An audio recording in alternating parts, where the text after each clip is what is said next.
Well, good morning. I had an opportunity recently to meet with a new client, and she asked me a series of questions about the patient experience and how to improve the scores, particularly with the provider. So I thought I would share my answers with you so you can implement some of these ideas in your practice.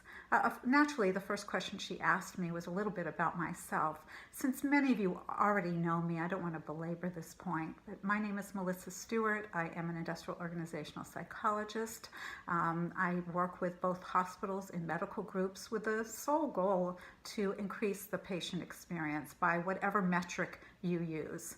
So I gave her that basic background information, and the next thing she asked me is, how do you know when you're going to be successful with a physician or provider? I mean, what is the thing, the number one thing that's an impediment to a physician or provider scoring high on their patient satisfaction scores?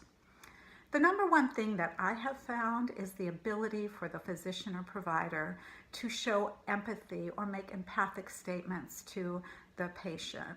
That seems to be the number one challenge for physicians that aren't scoring very well on this particular metric.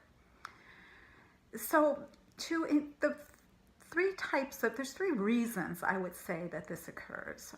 One is the physician may be a very new physician and so focused on the clinical aspects of the role that they're not really focused on the human being sitting in front of them. The second reason is really the opposite, a physician that's been doing the work so long that they've kind of lost touch with the human aspect. They may have had it at one time, but now they're just really so used to seeing so many different kinds of diagnoses that they no longer recognize the impact to the patient. And then finally, and probably I would say this is the most difficult physician or provider to work with, is a physician or a provider that, excuse me, has a personality that isn't conducive to interacting in an empathic way.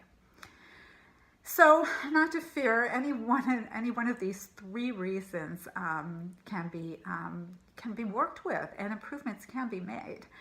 I use the language of caring model, and this is Wendy LeBeau's model, so I certainly want to give her credit. I think it's a fantastic model to increase the empathy between the physician and the patient.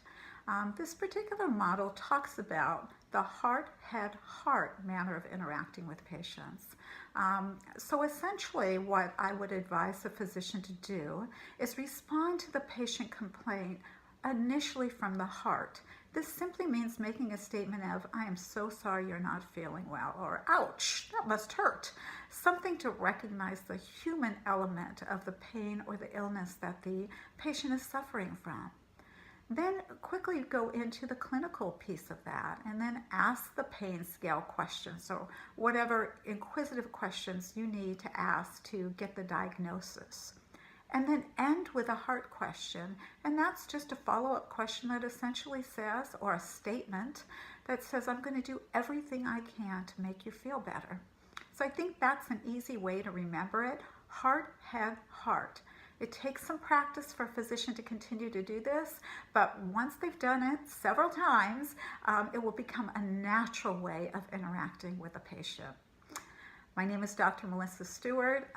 Thank you for listening to this video. My next video is going to be on the second thing that's the biggest challenge for physicians in their patient satisfaction, and that's working with the electronic health record. So if you're interested in learning a little bit more, I will let you know when that video comes out. Thanks again and have a great day.